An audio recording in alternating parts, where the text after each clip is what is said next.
बाबा जी दी प्यारी साध संगत जी, राधा स्वामी। अज दी ये बाणी पहली पातशाही श्री गुरु नानक देव जी महाराज की बाणी है और बड़ा ही विचारयोग और सुनन वाला मजमून है। आप इस सत्संग के अंदर दुनिया की अवस्था बयान करते हैं कि किस तरह दुनिया का हर एक जीव इस संसार दे अंदर फसिया होया है और इसनू कोई गुरु इस दुनिया विचों कढ़न वाला नहीं मिलता, जिस करके ये दुखों का भागी होया फिरता है। आओ अज दा ये बड़ा ही विचारयोग सत्संग शुरू करते हाँ। बिख बोहता लादिया दिया समुंद मंझार, कंधी दिस ना आवई ना उरवार ना पार। आप एक छोटी जही कहानी तो शुरू करते हैं कि एक बादशाह शिकार नूं गया, उहदे पिछे एक शेर लग गया। बादशाह ने सोचा कि इहदा मुकाबला मैं इकल्ला नहीं कर सकता, ये जोरावर है, मैनू पकड़ लेगा। ये सोच के हथियार सुट के एक मजबूत दरख्त देख के उहदे उपर चढ़ गया। एक उच्ची टाणी ते जाके बैठ गया। हुण सोचदा है कि इत्थे शेर नहीं पहुँच सकता। फिर ख्याल आउंदा है कि जिस टाणी ते बैठा होया हाँ वो मजबूत भी है। जद देखिया तां उन्नू स्याह और सफ़ेद दो चूहे कट रहे हैं। बादशाह सोचदा है जेकर टाणी टुट गई तां मैं नीचे गिर जावांगा। नीचे की है, जगह पक्की या कच्ची, मैं गिर के मर तां ना जावांगा। ये सोच के नीचे देखिया, नीचे एक बड़ा अजगर सप उन्होंने उपर मुँह खोले बैठा। ये नीचे गिरे तो मैं खावां, ये सोच रहा है। हुण सोचता है कि जे नीचे गिर गया तो सप खा जाएगा, जे बैठा रहा तो चूहे टाणी कट रहे ने, शेर अड मगर लगा होया है, करे तां की करे। ये सोच ही रहा सी कि निगाह उपर चली गई। गर्मी का मौसम सी, उपर शहद लगा होया सी। शहद कतरा कतरा करके टप्पण लग पिया और बादशाह चट्टन लग पिया। उहदे रस विच अजिहा मस्त होया कि ना उन्हूं शेर का खौफ रहा, ना सप अते ना चूहियां दा। हुण ये तां कहानी सी, असल गल की है? ये आत्मा बादशाह है, शरीर दरख्त है, काल भगवान शेर है जो ये पिछे लगा होया है। एक एक दिन गिन रहा है, एक कद मरे और मैं पकड़ा। दिन रात दो चिट्टे ते काले चूहे हन जिहड़े साडी उम्र नूं कट रहे हन। जिहड़ा दिन अज चला गया उसने फिर नहीं आउणा। जिस तरह जो पानी हुण दरिया थी लंघ गया उन्हें फिर नहीं आउणा। चिता या कबर सप है जिसने इसनूं खाना है। शहद दुनिया दियां लज्जतां हन जिन्हां नूं पा के ना इनू काल दा डर है, ना मौत दा, ना किसी होर दा। ये दुनिया दे भोगां विच अजिहा गाफल होया है कि वाहिगुरू नूं भुला दिता, जमना मरना भुला दिता। हालांकि असी रोज़ दुनिया नूं मरदी देखदे हां। साडे देखदे कई आए और कई चले गए, फिर कई साडे वड्डे वडेरे साडे हत्थां विचों चले गए। मेरा ये ख्याल नहीं कि आदमी कौम छड्ड दे, मजहब छड्ड दे, बाल बच्चे छड्ड दवे, बल्कि दुनिया विच रहिंदा होया, सारे काम करदा होया मौत दा डर रखे। मौत किवें याद रहिंदी है? नाम दी कमाई नाल। इहो श्री गुरु नानक साहब बड़ा सोहना और मुनम्र प्रकाशवान ख्याल दे रहे ने। गौर नाल सुनो। महाराज जी फरमाउंदे ने कि इस दुनिया का हर एक जीव मन रूपी कश्ती विच बैठा होया है। क्या असी सारे मन दे ताबियां होए हाँ? जद तक रूह पार ब्रह्म विच ना जाए, तीनों गुण, तीनों शरीर, 25 प्रकृति मन माया थी याद नहीं हुंदी। इस वक्त रूह मन दे मतहत है। ਅਸੀਂ ਰਿਸ਼ਤੇ ਨਾਤੇ ਹੋਰ ਦੁਨੀਆ ਦੇ ਕੰਮ ਕਰਨ ਲੱਗੇ ਹੋਏ ਹਾਂ। ਅਸੀਂ ਮਨ ਦੇ ਕਹੇ ਲੱਗ ਕੇ ਸੰਸਾਰ ਸਮੁੰਦਰ ਵਿੱਚ ਰੁੜੇ ਜਾ ਰਹੇ ਹਾਂ। ਸਮੁੰਦਰ ਕੈਸਾ ਹੈ ਜਿਹਦਾ ਨਾ ਉਰਲਾ ਕਿਨਾਰਾ ਸਹੀ ਹੈ, ਨਾ ਪਰਲਾ, ਨਾ ਉਰਵਾਰ ਨਾ ਪਾਰ। ਕੋਈ ਨਹੀਂ ਕਹਿ ਸਕਦਾ ਕਿ ਦੁਨੀਆ ਕਦੋਂ ਬਣੀ। ਕਈ ਪਰਲੋ ਮਹਾਪਰਲੋ ਹੋਈਆਂ, ਕਈ ਹੋਈਆਂ ਹੋਣਗੀਆਂ। ਗੁਰੂ ਨਾਨਕ ਸਾਹਿਬ ਤਾਂ ਦੋ ਅੱਖਰਾਂ ਵਿੱਚ ਝਗੜਾ ਮੁਕਾਉਂਦੇ ਹਨ। ਆ ਫਰਮਾਉਂਦੇ ਹਨ, ਥਿਤ ਵਾਰ ਨਾ ਜੋਗੀ ਜਾਣੇ, ਰੁੱਤ ਮਾਹੋ ਨਾ ਕੋਈ, ਜਾ ਕਰਤਾ ਸਿਰਠੀ ਕੋ ਸਾਜੇ, ਆਪੇ ਜਾਣੇ ਸੋਈ। ਕਿ ਨਾ ਜੋਗੀਆਂ ਨੂੰ ਪਤਾ ਹੈ, ਨਾ ਕਿਸੇ ਹੋਰ ਨੂੰ ਪਤਾ ਹੈ।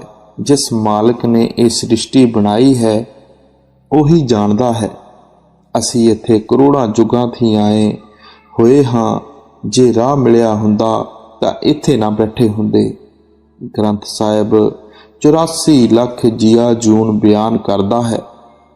ਕਦੀ ਕੁੱਤਾ, ਕਦੀ ਬਿੱਲਾ, ਕਦੀ ਕਿਸੇ ਜੂਨ ਵਿੱਚ, ਕਦੀ ਕਿਸੇ ਜੂਨ ਵਿੱਚ। ਕੋਈ ਚੰਗੇ ਕਰਮ ਕਰਦਾ ਏ, ਕੋਈ ਬੁਰੇ। ਕਿਆ ਅਸੀਂ ਪਾਪਾਂ ਔਰ ਪੁੰਨਾਂ ਦਾ ਮਾਲ ਭਰ ਕੇ ਮਨ ਰੂਪੀ ਕਿਸ਼ਤੀ ਵਿੱਚ ਸਵਾਰ ਕਰੋੜਾਂ ਯੁੱਗਾਂ ਥੀ ਇੱਥੇ ਬੈਠੇ ਹੋਏ ਹਾਂ। ਸਾਡੀ ਕਿਸ਼ਤੀ ਕਿਨਾਰੇ ਨਹੀਂ ਲੱਗੀ। ਕੰਧੀ ਕਹਿੰਦੇ ਨੇ ਕਿਨਾਰੇ ਨੂੰ। ਜੇ ਕਿਸ਼ਤੀ ਕਿਨਾਰੇ ਲੱਗੀ ਹੁੰਦੀ ਤਾਂ ਇੱਥੇ ਨਾ ਬੈਠੇ ਹੁੰਦੇ। ਵੰਜੀ ਹਾਥ ਨਾ ਖੇਵਟੂ, ਜਲ ਸਾਗਰ ਅਸਰਾਲ। ਅਬ ਮਹਾਰਾਜ ਫਰਮਾਉਂਦੇ ਨੇ ਕਿ ਦੁਨੀਆ ਦੇ ਜਹਾਜ਼ਾਂ ਨਾਲ ਕੈਪਟਨ ਹੁੰਦੇ ਹਨ, ਜਿਹੜੇ ਜਹਾਜ਼ ਨੂੰ ਸਿੱਧੇ ਰਸਤੇ ਚਲਾਉਂਦੇ ਹਨ। ਇਸੇ ਤਰ੍ਹਾਂ ਦਰਿਆਵਾਂ ਵਾਲੀਆਂ ਕਿਸ਼ਤੀਆਂ ਨਾਲ ਮਲਾਹ ਹੁੰਦੇ ਹਨ ਔਰ ਮਲਾਹਾਂ ਦੇ ਹੱਥਾਂ ਵਿੱਚ ਬਾਂਸ ਹੁੰਦੇ ਹਨ। ਉਹ ਵੇਖ ਲੈਂਦੇ ਨੇ ਕਿ ਕਿੰਨਾ ਪਾਣੀ ਹੈ, ਮਗਰ ਸਾਡੀ ਕਿਸ਼ਤੀ ਦੇ ਨਾਲ ਨਾ ਕੋਈ ਮਲਾਹ ਹੈ, ਨਾ ਮਲਾਹ ਦੇ ਹੱਥ ਵਿੱਚ ਕੋਈ ਬਾਂਸ ਹੈ। ਕਰੋੜਾਂ ਯੁੱਗ ਹੋ ਗਏ, ਸਾਡੀ ਕਿਸ਼ਤੀ ਸੰਸਾਰ ਸਮੁੰਦਰ ਵਿੱਚ ਡਗਮਗਾਉਂਦੀ ਪਈ ਹੈ। ਜੇ ਇੱਧਰੋਂ ਹਵਾ ਆਈ ਉੱਧਰ ਚਲੀ ਗਈ, ਉੱਧਰੋਂ ਹਵਾ ਆਈ ਤਾਂ ਇੱਧਰ ਚਲੀ ਗਈ। ਕਰੋੜਾਂ ਯੁੱਗ ਬੀਤ ਗਏ। ਬੇਸ਼ੁਮਾਰ ਕੌਮਾਂ ਦੀਆਂ ਕੌਮਾਂ, ਮਜ਼ਹਬਾਂ ਦੇ ਮਜ਼ਹਬ ਇਹਦੇ ਵਿੱਚ ਗੋਤਾ ਖਾ ਰਹੇ ਹਨ। ਹੁਣ ਵਿਚਾਰ ਕਰਕੇ ਦੇਖੋ, ਆਪਣੀ ਤੀਸਰੀ ਕੜੀ ਵਿੱਚ ਕੀ ਫਰਮਾਉਂਦੇ ਹਨ। ਬਾਬਾ ਜਗ ਫਾਥਾ ਮਹਾਜਾਲ। ਇਹ ਹਾਲਾਤ ਦੇਖ ਕੇ ਗੁਰੂ ਨਾਨਕ ਸਾਹਿਬ ਸਾਡੇ ਤੇ ਰਹਿਮ ਖਾਂਦੇ ਨੇ ਔਰ ਕਹਿੰਦੇ ਨੇ ਕਿ ਅਫਸੋਸ, ਕੁੱਲ ਆਲਮ ਮਹਾਜਾਲ ਵਿੱਚ ਫਸਿਆ ਹੋਇਆ ਹੈ। ਰਹਿਮ ਕੌਣ ਖਾਂਦੇ ਨੇ? ਜਿਹੜੇ ਇਸ ਜੇਲ੍ਹ ਖਾਨੇ ਤੋਂ ਨਿਕਲ ਕੇ ਵਾਹਿਗੁਰੂ ਨਾਲ ਮਿਲ ਚੁੱਕੇ ਹਨ। ਉਹ ਵਾਹਿਗੁਰੂ ਦੇ ਭੇਜੇ ਹੋਏ ਆਉਂਦੇ ਨੇ। ਉਹ ਕਹਿੰਦੇ ਨੇ ਕਰੋੜਾਂ ਯੁੱਗ ਬੀਤ ਚੁੱਕੇ, ਤੁਹਾਡੀ ਕਿਸ਼ਤੀ ਕਿਨਾਰੇ ਨਾ ਲੱਗੀ। ਹੁਣ ਇੱਥੇ ਸਵਾਲ ਪੈਦਾ ਹੋਇਆ ਕਿ ਉਹ ਸਾਡੇ ਤੇ ਤਰਸ ਹੀ ਖਾਂਦੇ ਨੇ ਜਾਂ ਕੋਈ ਇੱਥੋਂ ਨਿਕਲਣ ਦਾ ਸਮਾਨ ਵੀ ਕਰਦੇ ਨੇ। ਤਰਸ ਤਾਂ ਸਾਰੇ ਖਾਂਦੇ ਨੇ। ਆਪ ਅੱਗੇ ਫਰਮਾਉਂਦੇ ਹਨ, ਗੁਰ ਪ੍ਰਸਾਦੀ ਉਭਰੇ ਸੱਚਾ ਨਾਮ ਸੰਭਾਲ। ਅਗਰ ਇਸ ਨੂੰ ਮਨੁੱਖ ਜਨਮ ਪਾ ਕੇ ਭਾਗਾਂ ਨਾਲ ਕੋਈ ਮਹਾਤਮਾ ਮਿਲ ਜਾਏ, ਜਿਹੜਾ ਆਪ ਰੂਹਾਨੀ ਮੰਜ਼ਲਾਂ ਤੇ ਜਾਂਦਾ ਹੋਵੇ, ਉਹ ਦਵਾਈ ਦੇਵੇ ਤਾਂ ਇਹ ਸੰਸਾਰ ਤੋਂ ਪਾਰ ਹੋ ਜਾਂਦਾ ਹੈ। ਉਹ ਮਹਾਤਮਾ ਕੀ ਦਵਾਈ ਦਿੰਦੇ ਹਨ? ਉਹ ਕਹਿੰਦੇ ਹਨ, ਭਰਾਵਾ ਤੇਰੇ ਅੰਦਰ ਸੱਚਾ ਨਾਮ ਹੈ, ਤੂੰ ਕੁਝ ਨਾ ਕਰ, ਨਾ ਕੌਮ ਛੱਡ, ਨਾ ਮਜ਼ਹਬ, ਨਾ ਕੰਮਕਾਰ ਛੱਡ, ਨਾ ਬਾਲ ਬੱਚੇ ਛੱਡ, ਕੇਵਲ ਆਪਣੀ ਰੂਹ ਨੂੰ ਸੱਚੇ ਨਾਮ ਨਾਲ ਜੋੜ ਦੇ। ਇਹੋ ਕਬੀਰ ਸਾਹਿਬ ਜਾਂ ਹੋਰ ਮਹਾਤਮਾ ਕਹਿੰਦੇ ਨੇ ਕਿ ਤੁਸੀਂ ਆਪਣੀ ਰੂਹ ਨੂੰ ਨਾਮ ਨਾਲ ਜੋੜ ਦਿਓ। ਹੁਣ ਦੱਸੋ, ਇਹ ਤਾਲੀਮ ਕਿਸੇ ਇੱਕ ਮਜ਼ਹਬ ਵਾਸਤੇ ਹੈ ਜਾਂ ਕੁੱਲ ਆਲਮ ਵਾਸਤੇ ਹੈ? ਹੁਣ ਸਵਾਲ ਪੈਦਾ ਹੋਇਆ ਕਿ ਸੱਚਾ ਨਾਮ ਕਿਹੜਾ ਹੈ? ਹਰ ਇੱਕ ਮਜ਼ਹਬ ਆਪਣੇ ਆਪਣੇ ਲਫ਼ਜ਼ਾਂ ਦਾ ਦਾਅਵਾ ਕਰਦਾ ਹੈ। ਕੋਈ ਅੱਲਾ ਅੱਲਾ ਸੱਚਾ ਨਾਮ ਕਹਿੰਦਾ ਏ, ਕੋਈ ਰਾਮ ਰਾਮ, ਕੋਈ ਵਾਹਿਗੁਰੂ ਵਾਹਿਗੁਰੂ, ਕੋਈ ਓਮ ਓਮ, ਕੋਈ ਗॉड गॉड और कोई राधा स्वामी। गरजे के सारे अपना अपना सच्चा नाम कहते हैं। रौला पै गया। अब सच्चा नाम कहिए तो किसनूं? तां गुरु साहब आप ही फैसला करते हैं और फरमाउंदे हैं, सतगुर है बोहिथा शब्द लंघावन हार। हिंदू मुसलमान सिख यहूदी हर एक आदमी दे अंदर शब्द हो रहा है। मुसलमान फकीर इस नूं कलामे इलाही और बांगे असमानी कहते हैं। अंग्रेज महात्मा ने वर्ड कलाम कहा है, वो लिखन पढ़न बोलण विच नहीं आउंदा, ਉਹ ਇਹਦੇ अंदर है, लेकिन ਇਹਨੂੰ ਅੱਖਾਂ ਦੇ ਪਿੱਛੇ ਪਰਦਾ ਲਾ ਕੇ ਬਾਹਰ ਕੱਢਿਆ ਹੋਇਆ ਹੈ। ਕਰੋੜਾਂ ਗ੍ਰੰਥ ਪੜ੍ਹ ਕੇ ਦੇਖ ਲਓ, ਜਦ ਤੱਕ ਇਹਨੂੰ ਕੋਈ ਅੰਦਰ ਜਾਣ ਵਾਲਾ ਰੂਹਾਨੀ ਮੰਡਲਾਂ ਤੇ ਚੜ੍ਹਨ ਵਾਲਾ ਮਹਾਤਮਾ ਨਾ ਮਿਲੇ, ਅੰਦਰ ਜਾਣ ਦਾ ਰਾਹ ਨਾ ਦੇਵੇ, ਕੁੱਲ ਬ੍ਰਹਿਮੰਡ ਖੁਦ ਖੁਦਾ ਔਰ ਸੱਚਾ ਨਾਮ ਅੰਦਰ ਹੁੰਦੇ ਹੋਏ ਵੀ ਕੁਝ ਨਹੀਂ ਮਿਲਦਾ, ਨਾ ਜਨਮ ਮਰਨ ਹੀ ਮੁੱਕਦਾ ਹੈ। ਸ਼੍ਰੀ ਗੁਰੂ ਅਮਰਦਾਸ ਸਾਹਿਬ ਹੋਕਾ ਦਿੰਦੇ ਹਨ, ਬਿਨ ਗੁਰ ਦਾਤੇ ਕੋਈ ਨਾ ਪਾਏ, ਲੱਖ ਕੋਟੀ ਜੇ ਕਰਮ ਕਮਾਏ।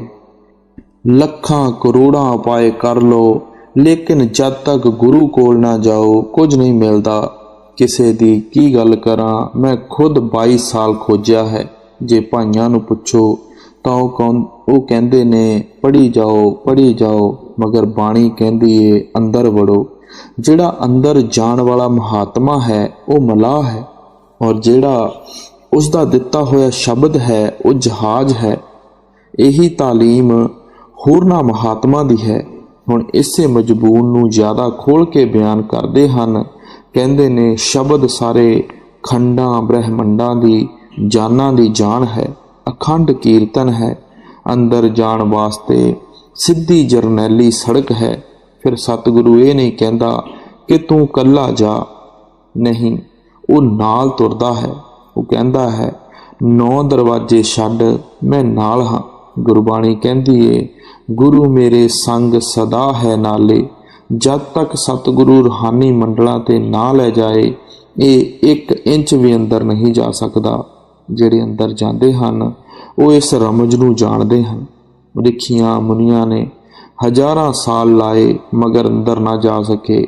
ਸ਼੍ਰਿੰਗੀ ਰਿਖੀ ਨੇ 88,000 ਸਾਲ ਤਪ ਕੀਤਾ। ਰਾਜਾ ਦਸ਼ਰਥ ਦੀਆਂ ਭੇਜੀਆਂ ਹੋਈਆਂ ਔਰਤਾਂ ਨੇ ਗਿਰਾ ਲਿਆ। ਵਿਸ਼ਵਾਮਿੱਤਰ ਨੇ 60,000 ਸਾਲ ਲਾਏ। ਮੇਨਕਾ ਪਰੀ ਨੇ ਆ ਕੇ ਸ਼ਕੁੰਤਲਾ ਪੈਦਾ ਕਰ ਦਿੱਤੀ। ਪਰਾਸ਼ਰ ਜੀ ਸਾਰੀ ਉਮਰ ਯੋਗ ਅਭਿਆਸ ਵਿੱਚ ਰਹੇ। ਪੂਰਨ ਜੋਗੀ ਹੋ ਕੇ ਘਰ ਨੂੰ ਜਾ ਰਹੇ ਸੀ, ਰਸਤੇ ਵਿੱਚ ਮਸ਼ੋਦਰੀ ਤੇ ਮਾਰੇ ਗਏ।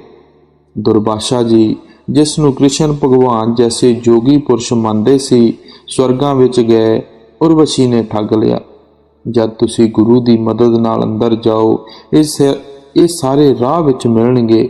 ਬਿਨਾਂ ਗੁਰੂ ਦੇ ਨਾ ਕੋਈ ਅੰਦਰ ਜਾ ਸਕਦਾ ਹੈ ਨਾ ਜਾਏਗਾ। ਇੱਥੋਂ ਬੜਾਈ ਦੁਨੀਆ ਧੋਖਾ ਖਾਂਦੀ ਹੈ। ਤਿੱਥੇ ਪਾਵਨ ਨਾ ਪਾਵਕੋ, ਨਾ ਜਲ ਨਾ ਆਕਾਰ, ਤਿੱਥੇ ਸੱਚਾ ਸੱਚ ਨਾਏ, ਭਵ ਜਲ ਤਾਰਨ ਹਾਰ। ਹੁਣ ਸਿੱਖ ਪੁੱਛਦਾ ਹੈ ਕਿ ਦੁਨੀਆ ਦੇ ਜਹਾਜ਼ ਤਾਂ ਲੱਕੜੀ ਲੋਹੇ ਦੇ ਬਣੇ ਹੋਏ ਹਨ, ਅੱਗ ਔਰ ਹਵਾ ਨਾਲ ਸਮੁੰਦਰ ਵਿੱਚ ਚੱਲਦੇ ਨੇ, ਮਗਰ ਤੁਹਾਡਾ ਜਹਾਜ਼ ਕਿਸ ਚੀਜ਼ ਦਾ ਬਣਿਆ ਹੋਇਆ ਹੈ ਔਰ ਕਿਸ ਤਰ੍ਹਾਂ ਚੱਲਦਾ ਹੈ? ਕਹਿੰਦੇ ਹਨ ਸਾਡਾ ਜਹਾਜ਼ ਨਾ ਲੱਕੜ ਦਾ ਬਣਿਆ ਹੋਇਆ ਹੈ, ਨਾ ਲੋਹੇ ਦਾ, ਔਰ ਨਾ ਅੱਗ ਤੇ ਨਾ ਹਵਾ ਨਾਲ ਚੱਲਦਾ ਹੈ। ਉਹ ਨਾਮ ਦਾ ਜਹਾਜ਼ ਹੈ। ਕਿਹੜਾ ਨਾਮ? ਜਿਹੜਾ ਸਾਰੇ ਖੰਡਾਂ ਬ੍ਰਹਿਮੰਡਾਂ ਦੀ ਜਾਨ ਹੈ, ਹਰ ਇੱਕ ਆਦਮੀ ਦੇ ਅੰਦਰ ਹੈ। ਗੁਰੂ ਨਾਨਕ ਸਾਹਿਬ ਹੋਰ ਮਹਾਤਮਾ ਨੇ ਉਹਦੀ ਮਹਿਮਾ ਕੀਤੀ ਹੈ। ਜਦ ਅਸੀਂ ਉਹਦੇ ਤੇ ਬੈਠ ਕੇ ਜਾਈਏ, ਕਿਆ ਉਹਦੇ ਨਾਲ ਰੂਹ ਨੂੰ ਲਾ ਦਈਏ, ਉਹ ਸਾਨੂੰ ਖਿੱਚ ਕੇ ਸਿੱਧਾ ਸੱਚਖੰਡ ਲੈ ਜਾਂਦਾ ਹੈ। ਹੁਣ ਇਹ ਤਾਲੀਮ ਗੁਰੂ ਨਾਨਕ ਸਾਹਿਬ ਦੀ ਹੈ। ਕਿਹੜਾ ਮਜ਼ਹਬ ਇਨਕਾਰ ਕਰਦਾ ਹੈ? ਕੋਈ ਨਹੀਂ, ਕਿਉਂਕਿ ਸੰਤਾਂ ਦੀ ਤਾਲੀਮ ਕੁੱਲ ਮਜ਼ਹਬਾਂ ਲਈ ਸਾਂਝੀ ਹੈ। ਗੁਰਮੁਖ ਲੰਘੇ ਸੇ ਪਾਰ ਪਏ, ਸੱਚੇ ਸਿਓ ਲਿਵ ਲਾਈ। ਹੁਣ ਕਹਿੰਦੇ ਹਨ ਜਿਨ੍ਹਾਂ ਰੂਹਾਂ ਕਿਆ ਮਹਾਂਪੁਰਸ਼ਾਂ ਨੇ ਉਸ ਸੱਚੇ ਨਾਮ ਨਾਲ ਲਿਵ ਲਾ ਲਈ, ਉਹ ਸੱਚਖੰਡ ਪਹੁੰਚ ਗਏ, ਗੁਰਮੁਖ ਬਣ ਗਏ। ਗੁਰਮੁਖ ਕਦ ਬਣਦਾ ਹੈ? ਸਾਡੇ ਆਤਮਾ ਉੱਪਰ ਪਹਿਲੇ ਇਹ ਸਥੂਲ ਸਰੀਰ ਹੈ, ਇਹਦੇ ਅੰਦਰ ਸੂਖਮ ਔਰ ਇਹਦੇ ਅੰਦਰ ਕਾਰਨ ਹੈ। ਜਦ ਅਸੀਂ 9 ਦਰਵਾਜ਼ੇ ਛੱਡ ਕੇ ਅੱਖਾਂ ਦੇ ਉੱਪਰ ਚੜ੍ਹੀਏ, ਤੀਸਰੇ ਤਿਲ ਵਿੱਚ ਆਈਏ, ਤਾਂ ਇਹ ਦੁਨੀਆ ਨਾਬੂਦ ਹੋ ਗਈ। ਸਥੂਲ ਸਰੀਰ ਦੀ ਸੁੱਧ ਬੁੱਧ ਜਾਂਦੀ ਰਹੀ। ਇਸ ਦੀ ਅੱਗੇ ਤੁਰਿਆ ਪਦ ਹੈ। ਇਹ ਸੂਖਮ ਦੇਸ਼ ਦਾ ਮਰਕਜ਼ ਹੈ। ਜਦ ਅਸੀਂ ਤੁਰਿਆ ਪਦ ਵਿੱਚ ਪਹੁੰਚਾਂਗੇ ਤਾਂ ਸਾਡੀ ਆਤਮਾ ਤੇ ਸੂਖਮ ਸਰੀਰ ਲੈ ਜਾਏਗਾ। जद ब्रह्म दे देश विच जावांगे साडा कारण शरीर लै जाएगा। जद ब्रह्म नूं छड्ड के पार ब्रह्म विच पहुंचांगे तां सारे कर्म लै जाणगे, आत्मा नंगी हो जाएगी। उत्थे पहुँच के इहदी अपनी रोशनी 12 सूरज दी हो जाती है। फिर कहती है कि मैं आत्मा हाँ। फिर इनू तलाश हुंदी है कि मेरा परमात्मा किहड़ा है। आहिस्ता आहिस्ता गुरु की किरपा नाल ये सचखंड पहुँच जाती है। सतपुरुष का दर्शन करके गुरमुख बन जाती है। गुरमुख जद तक देह विच बैठ के वो नहीं कहते कि असी गुरु हाँ, हालांकि गुरमुख नूं इन्नी ताकत हुंदी है कि वो अपने कमाए हुए नाम की एक कणी दे के करोड़ों जीवां नूं तार दे। श्री गुरु ग्रंथ साहिब कहता है, गुरमुख कोट उधार दा भाई दे नावे एक कणी। इहो स्वामी जी महाराज फरमाउंदे हन, गुरमुख की गत सबसे भारी, गुरमुख कोटन जीव उभारी। गुरमुख की पदवी बड़ी उच्ची है, मगर वो अपना आप जताउंदे नहीं। जब सिद्धा ने गुरु नानक साहब नाल गोष्ट की और पूछया कि तुसी गुरु हो, तां उस वक्त जवाब दिता, शब्द गुरु सुरत धुन चिला। सो जे कोई गुरमुख मिल जाए तां इहदे बड़े ही उच्चे भाग हन। इहदी जिंदगी सफल हो गई। जिन्हां जिन्हां ने पूरे गुरु थी राह लैके कमाई की, अपनी लिव सच्चे नाम नाल लाई, पिंड अंड और ब्रह्मांड नूं छड्ड के उपर चढ़े, वो अपना जन्म मरण मुका गए। अब सवाल पैदा होया कि वो कित्थे गए। अगली तुक विच फरमाउंदे हन, आवा गौण निवारिया ज्योति जोत मिलाए, गुरमत सहज उपजे सच्चे रहे समाए। उन्हां दा जमना मरना मुक गया। जिस तरह कतरा समुंदर विच मिल के समुंदर हो जाता है, इसी तरह ज्योति जोत विच मिल गई। हुण ये तालीम श्री गुरु नानक साहिब दी है, मगर असी दिन रात किस गल विच पए होए हां। हुण सिख पुछदा है कि अखीर कित्थे लै जाओगे? तो कहंदे ने सहज समाधि विच। अब सारियां समाधियां थी उच्ची सहज समाधि है। गुरु ग्रंथ साहब कहता है, चौथे पद में सहज है गुरमुख भले पाए। ब्रह्म की चोटी तक सहज नहीं। जोगी जोगीश्वर सारे उरे उरे बैठे हुए हैं। जब चौथे लोक सचखंड विच जाओ तां सहज समाधि आउंदी है। वो गुरमुखां दी जायदाद है। जद गुरु दी मत लैके अंदर जाएगा, नाम दी कमाई करेगा, सहज समाधि विच पहुंच जाएगा। सप पिड़ाई पाइए बिख अंतर मन रोस। हुण सिख फिर सवाल करता है कि जद सारा संसार मेरे अंदर है, खंड ब्रह्मांड मेरे अंदर हैं, अकाल पुरख मेरे अंदर मेरी जायदाद है, फिर मैनू दिसदा क्यों नहीं? सवाल मालूक उचित है। गुरु नानक साहब इहदा जवाब भी बड़ा मकूल दिंदे ने। आम शायर कहते ने कि खजाने ते सप हुंदा है। जेकर असी खजाना लेना चाहिए तो जरूरी है कि सप नूं मार दईए। जिस तरह जद सप पकड़िया ना जाए, मारिया ना जाए, दौलत नहीं मिलती। इसी तरह नाम दा खजाना और होर समान बेशक इहदे अंदर है, मगर इहदे हिरदे ते मन रूपी सप बैठा होया है, जिहड़ा अंदर वड़न नहीं दिंदा। हुण जो कुछ बयान कीता है, ये जड़ नहीं और ना ही शरीर विच है, बल्कि मन दे परदे दे पिछे है। जब मन नूं पकड़ोगे तुहानूं अंदर सारे खंड ब्रह्मांड मिलणगे। शरीर विच तां हड्ड मांस और लहू है, मगर कोई डॉक्टर चीर फाड़ करे तां कुछ नहीं निकलदा। अब श्री गुरु नानक साहब कहते ने कि ये जिहड़ी वजूद की पीढ़ी क्या पिटारी है, इहदे ते मन रूपी सप बैठा होया है। मन की जहर चढ़ी हुई है। मन का डंग की है? चंगियां ठगियां, चोरियां ठगियां, बदकारियां, विषे वकार, कौमी लड़ाइयां कौन कराउंदा है? मन। मजहबी मुल्की और होर झगड़े कौन करवाउंदा है? मन।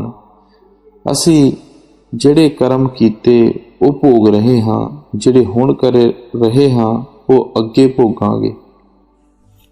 ਪੂਰਬ ਲਿਖਿਆ ਪਾਈਏ ਕਿਸਨੂੰ ਦੀਜੇ ਦੋਸ਼। ਹੁਣ ਜਿਸ ਤਰ੍ਹਾਂ ਜ਼ਿਮੀਂਦਾਰ ਫਸਲ ਕੱਟ ਕੇ ਕੋਠੀਆਂ ਭਰ ਲੈਂਦਾ ਹੈ, ਉਹਨੂੰ ਖਾਂਦਾ ਏ ਔਰ ਅੱਗੇ ਲਈ ਬੀਜਦਾ ਏ। ਹੁਣ ਅਗਲੀ ਫਸਲ 2 ਮਹੀਨਿਆਂ ਤੱਕ ਆ ਜਾਣੀ ਹੈ। ਇਸੇ ਤਰ੍ਹਾਂ ਇਹੀ ਸਿਲਸਿਲਾ ਕਰੋੜਾਂ ਜਨਮਾਂ થી ਚੱਲਿਆ ਆਉਂਦਾ ਏ।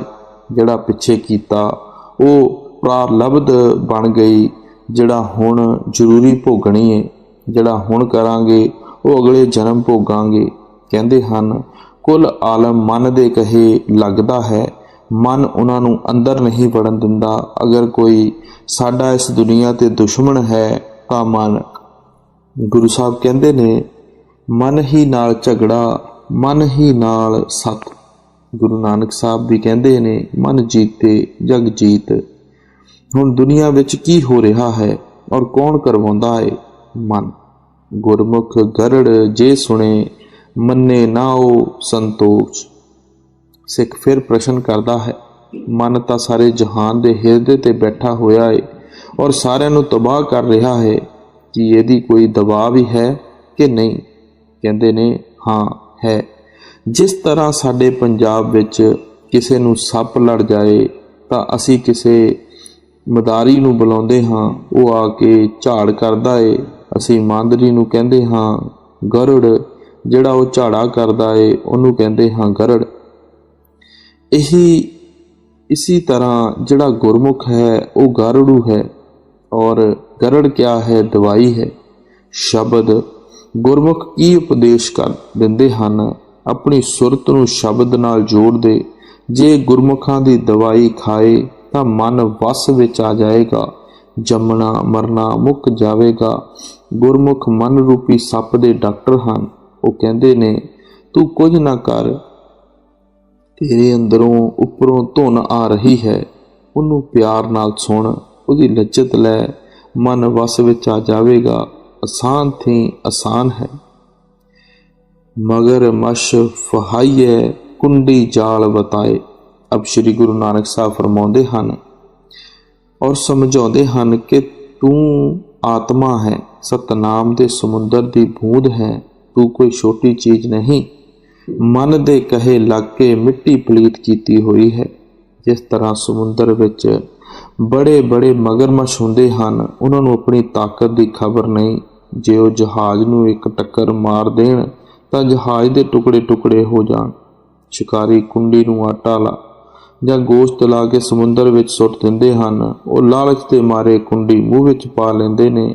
ਕੁੰਡੀ ਹਲਕ ਵਿੱਚ ਫਸ ਜਾਂਦੀ ਹੈ, ਖਿੱਚੇ ਚਲੇ ਆਉਂਦੇ ਹਨ, ਆਖਰ ਹਾਂਡੀਆਂ ਵਿੱਚ ਚੜ੍ਹਨਾ ਪੈਂਦਾ ਹੈ।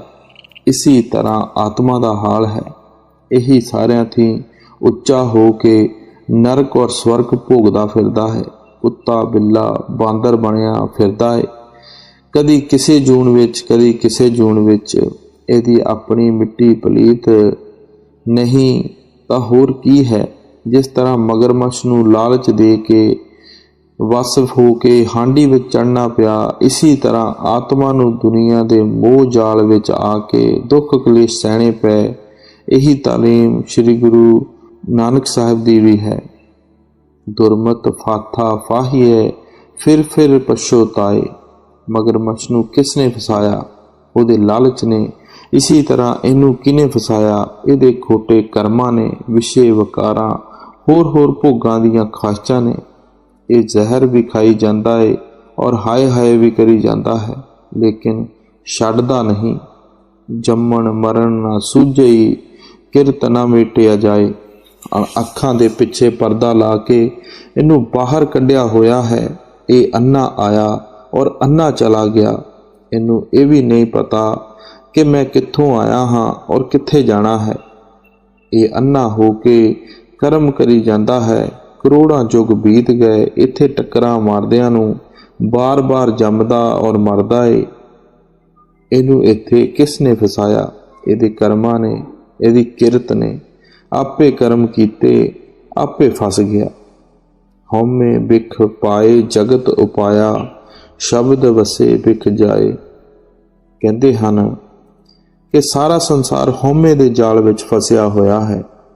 ਆਸਾ ਦੀ ਵਾਰ ਵਿੱਚ ਇੱਕ ਨਿਹਾਇਤ ਆਲਾ ਸ਼ਲੋਕ ਹੈ। ਜੇ ਵਿਚਾਰੀਏ ਕੀ ਕਹਿੰਦੇ ਹਨ, ਹੋ ਵਿੱਚ ਆਇਆ, ਹੋ ਵਿੱਚ ਗਿਆ, ਹੋ ਵਿੱਚ ਜੰਮਿਆ, ਹੋ ਵਿੱਚ ਮੁਆ, ਹੋ ਵਿੱਚ ਦਿੱਤਾ, ਹੋ ਵਿੱਚ ਲਿਆ, ਹੋ ਵਿੱਚ ਖੱਟਿਆ, ਹੋ ਵਿੱਚ ਗਿਆ, ਹੋ ਵਿੱਚ ਸਚਿਆਰ ਕੁੜਿਆਰ, ਹੋ ਵਿੱਚ ਪਾਪ ਪੁੰਨ ਵਿਚਾਰ, ਹੋ ਵਿੱਚ ਨਰਕ ਸਵਰਗ ਅਵਤਾਰ, ਹੋ ਵਿੱਚ ਹੱਸੇ, ਹੋ ਵਿੱਚ ਰੋਵੇ, ਹੋ ਵਿੱਚ ਭਰੀਏ, ਹੋ ਵਿੱਚ ਧੋਵੇ।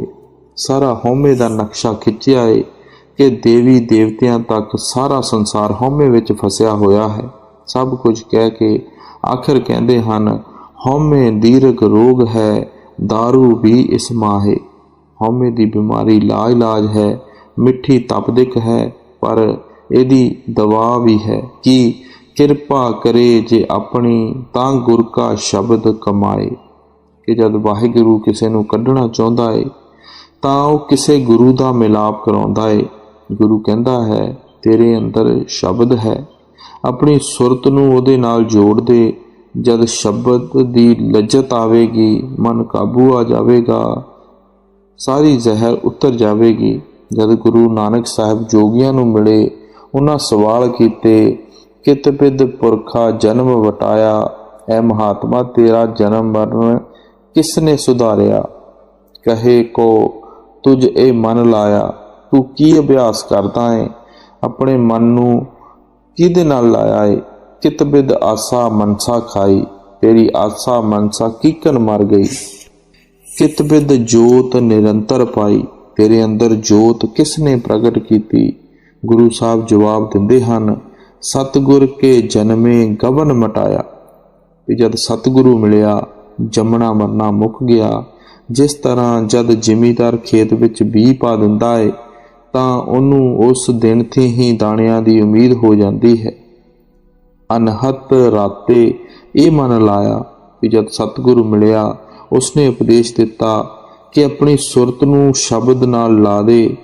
ਜਦ ਸ਼ਬਦ ਨਾਲ ਲੱਗੀ, ਮਨ ਸਥਿਰ ਹੋ ਗਿਆ। ਮਨਸਾ ਆਸਾ ਸ਼ਬਦ ਜਲਾਈ। ਜਦ ਸ਼ਬਦ ਦੀ ਲੱਜਤ ਆਈ, ਜਿਤਨੀਆਂ ਆਸਾਂ ਤ੍ਰਿਸ਼ਨਾਵਾਂ ਖਾਹਿਸ਼ਾਂ ਸਨ, ਸਾਰੀਆਂ ਮਰ ਗਈਆਂ। ਗੁਰਮੁਖ ਜੋਤ ਨਿਰੰਤਰ ਪਾਈ। ਜਦ ਗੁਰਮੁਖ ਮਿਲੇ, ਉਹਨਾਂ ਰਾਹ ਦਿੱਤਾ, ਕਮਾਈ ਕੀਤੀ, ਅੰਤਰ ਜੋਤ ਪ੍ਰਗਟ ਹੋ ਗਈ। ਕਰੋੜਾਂ ਪੁੰਨ ਦਾਨ ਜਪ ਤਪ ਤੀਰਥ ਕਰੋ, 84 ਨਹੀਂ ਮੁੱਕਦੀ। ਸ਼ਬਦ ਦੀ ਧਾਰ ਸਿੱਧੀ ਸੱਚਖੰਡ ਤੋਂ ਆ ਰਹੀ ਹੈ। ਜਿਉਂ-ਜਿਉਂ ਉਹਨੂੰ ਪਕੜੋਗੇ, ਸ਼ਬਦ ਦੀ ਲੱਜਤ ਆਵੇਗੀ, ਹਉਮੈ ਮਮਤਾ ਮਰ ਜਾਏਗੀ। ਸਾਰਾ ਸੰਸਾਰ ਹਉਮੈ ਦੀ ਬਿਮਾਰੀ ਵਿੱਚ ਗ੍ਰਿਫਤਾਰ ਹੈ, ਸਿਵਾਏ ਸ਼ਬਦ ਦੇ ਹੋਰ ਕੋਈ ਦਵਾ ਨਹੀਂ। ਜਰਾ ਜੋਏ ਨਾ ਸਕੀ, ਸੱਚੇ ਰਹੇ ਲਿਵ ਲਾਏ। ਇਹਦੇ ਅੰਦਰ ਸੱਚਾ ਸ਼ਬਦ ਭਾਵ ਸੱਚਾ ਨਾਮ ਹੈ। ਜੇ ਇਹ ਉਹਦੀ ਲੱਜਤ ਲੈ ਲੈ ਤਾਂ ਇਹਨੂੰ ਕੋਈ ਦੁੱਖ ਨਹੀਂ। ਨਾ ਮਨ ਰੋਕਦਾ ਏ, ਨਾ ਇੰਦਰੀਆਂ ਰੋਕਦੀਆਂ ਨੇ, ਔਰ ਨਾ ਹੀ ਇਸ ਦੀ ਖੋਟੇ ਕਰਮ ਹੁੰਦੇ ਹਨ। ਤੁਸੀਂ ਸੱਚ ਨਾਲ ਸੁਰਤ ਜੋੜੋ, ਉਹਦੇ ਵਿੱਚ ਜੋ ਖੁਸ਼ੀ ਹੈ, ਲੱਜਤ ਹੈ, ਕਸ਼ਿਸ਼ ਹੈ, ਉਹ ਕਿਸੇ ਹੋਰ ਨਹੀਂ। ਜੀਵਨ ਮੁਕਤ ਸੋ ਆਖੀਏ, ਜਿਸ ਵਿੱਚ ਹਉਮੈ ਜਾਏ। ਜਦ ਇਹ ਨਾਮ ਦੀ ਲੱਜਤ ਲਵੇਗਾ, ਹਉਮੈ ਮਮਤਾ ਜਲ ਜਾਵੇਗੀ। ਜਦ ਹਉਮੈ ਮਮਤਾ ਜਲ ਗਈ ਤਾਂ ਇਹ ਜਿਉਂਦਾ ਮੁਕਤ ਹੈ। ਮਰਨ ਦੀ ਬਾਤ ਤਾਂ ਉਧਾਰ ਨਹੀਂ, ਇਹ ਨਰਕ ਸੌਦਾ, ਇਹ ਨਗਦ ਸੌਦਾ ਹੈ। ਮਰ ਕੇ ਖੋਰੇ ਕਿੱਧਰੇ ਜਾਣਾ ਹੈ। ਮਹਾਤਮਾ ਮਰਨ ਦਾ ਉਧਾਰ ਨਹੀਂ ਕਰਦੇ, ਬਲਕਿ ਕਹਿੰਦੇ ਨੇ ਜੇ ਜਿਉਂਦੇ ਜੀ ਨਹੀਂ ਮਿਲਿਆ ਤਾਂ ਮਰ ਕੇ ਕੀ ਮਿਲਣਾ। ਧੰਦੇ ਧਾਵਤ ਜਗ ਬਾਧਿਆ, ਨਾ ਬੂਝੇ ਵਿਚਾਰ। ਅਬ ਗੁਰੂ ਸਾਹਿਬ ਕਹਿੰਦੇ ਹਨ, ਸੰਸਾਰ ਆਪਣੇ ਆਪਣੇ ਕਰਮਾਂ ਦਾ ਜਾਲ ਤਾਣ ਕੇ ਫਸਿਆ ਹੋਇਆ ਹੈ। ਇਹਨਾਂ ਨੂੰ ਇਹ ਵੀ ਖਬਰ ਨਹੀਂ ਕਿ ਅੰਦਰ ਖੰਡ ਬ੍ਰਹਿਮੰਡ ਹਨ। ਇਹੋ ਜਾਣਦੇ ਨੇ ਇਹ ਜਗ ਮਿੱਠਾ, ਅਗਲਾ ਕਹਿਣ ਡਿੱਠਾ। ਜੰਮਣ ਮਰਨ ਵਿਸਾਰਿਆ, ਮਨ ਮੁਖ ਮੁਗਧ ਗਵਾਰ। ਇਸ ਆਤਮਾ ਨੇ ਮਨ ਦੇ ਕਹੇ ਲੱਗ ਕੇ ਆਪਣੀ ਮਿੱਟੀ ਪਲੀਤ ਕੀਤੀ। ਜੰਮਣਾ ਮਰਨਾ ਖਰੀਦਿਆ, ਗੰਦੀਆਂ ਜੂਨਾਂ ਵਿੱਚ ਗਿਆ। ਦੁਖੀ ਆਇਆ ਔਰ ਦੁਖੀ ਚਲਾ ਗਿਆ। ਗੁਰਮੁਖ ਰਾਖੇ ਸੇ ਉਬਰੇ, ਸੱਚਾ ਸ਼ਬਦ ਵਿਚਾਰ। ਹੁਣ ਕਹਿੰਦੇ ਨੇ ਜਿਨ੍ਹਾਂ ਨੇ ਮਨੁੱਖ ਜਨਮ ਪਾ ਕੇ ਰੂਹਾਨੀ ਮੰਜ਼ਲਾਂ ਤੇ ਜਾਣ ਵਾਲਾ ਕੋਈ ਗੁਰੂ ਲੱਭ ਲਿਆ, ਉਹਨਾਂ ਅੰਦਰ ਜਾਣ ਦਾ ਰਾਹ ਦੇ ਦਿੱਤਾ। ਉਹ ਪਿੰਡ ਨੂੰ ਛੱਡ ਕੇ ਬ੍ਰਹਿਮੰਡ ਤੇ ਚੜੇ। ਸ਼ਬਦ ਦੀ ਲੱਜਤ ਲਈ। ਅਜਿਹੇ ਪੁਰਸ਼ ਦੁਨੀਆ ਵਿੱਚ ਲੱਜਤ ਲਈ लज्जत भी लै गए और अपने घर भी पहुँच गए। मगर जिन्हां ने गुरु नूं नहीं लभ्या जां जिन्हां नूं गुरु नहीं मिलिया, नाम नहीं मिलिया, वो खाली आए और खाली चले गए। जिस तरह जिहड़ी मक्खी शहद दे विचाले आ बैठी, उहदे खंभ लिबड़ गए, उसने शहद भी ना खादा, मर भी गई। जिहड़ी मक्खी कंढे ते बैठी, वो शहद भी खा गई और उड़ भी गई। वो सच्चा शब्द अखंड धुन हर एक दे अंदर है। जिन्हां ने उहनूं सुनिया, उन्हां दी मुक्ति हो गई। वो अपना जन्म सफल कर गए। बाकी जिहड़े विषय विकारां विच रहे, वो जन्म खराब कर गए। सूटू पिंजर प्रेम कै बोले बोलणहार। सूहट कहंदे ने तोते नूं। इस शरीर दे पिंजरे विच रूह रूपी तोता पुत्रां धीआं विषय विकारां लज्जतां दीआं बोलियां बोलदा है, होर होर समानां दीआं बोलियां बोलदा है। इहदे अंदर शब्द है, खुद अकाल पुरख वाहिगुरू है। कहंदे ने जे अंदर वड़ के शब्द की लज्जत लवे, पिंजरा टुट जावे, दुनिया दीआं बोलियां बोलना छड्ड के सचखंड चला जाए, फिर की बोले। अगे कहंदे हन, सच चुगे अमृत पीए, उडे तां एका वार। इहदे अंदर अमृत बरसदा है, अंदर सच्ची धुन सच्चा शब्द हो रहा है। जद रूह रूपी तोता सच चुगेगा, शब्द की बोली बोलेगा, भाव शब्द की लज्जत लेगा, तन मन का पिंजरा टुट जाएगा, ये अपने घर पहुँच जाएगा। नहीं तो जिथे जाओ तन मन का पिंजरा नाल है। असी मनुख हाँ, तन मन नाल है। पशु पखियां की जून विच तन मन नाल नाल। सो जादे मनुख जन्म पा के शब्द की कमाई करेगा, तन मन का पिंजरा टुट जाएगा, ये अपने घर चला जाएगा। जादे असी इस दुनिया विच आए हाँ, ये कानून तदों तो है। अब सब कुछ कह के अखीर कहंदे हन, गुर मिलिए खसम पछाणीए, कहो नानक मुख द्वार। जब तक इनू कोई रूहानी मंडलों ते जान वाला गुरु नहीं मिलता, ये मेहनत नहीं करता, अंदर पर्दा नहीं खोलता, वाहिगुरू नहीं मिलता। जब कोई गुरु मिल जाएगा, वो वाहिगुरू अकाल पुरख खुद ब खुद मिल जाएगा।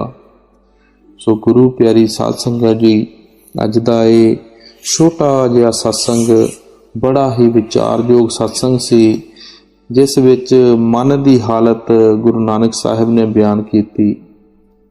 सब तो वड्डी गल यह है कि अगर असी मन नूं जित लवांगे तां सारे जग नूं जित लवांगे। मन जीते जग जीत। सो गुरु प्यारी साध संगत जी, असी जिन्ने भी सत्संग सुनते हाँ, इन्हां उत्ते अमल करना है, भजन सिमरन वाल ध्यान देना है। मौजूदा सरकार बाबा जी जो फरमा रहे हैं, उन्हां दी सच्ची खुशी प्राप्त करनी है। सो मौजूदा सरकार बाबा जी वालों सारी संगत नूं आशीर्वाद, प्रेम, प्यार। राधा स्वामी जी।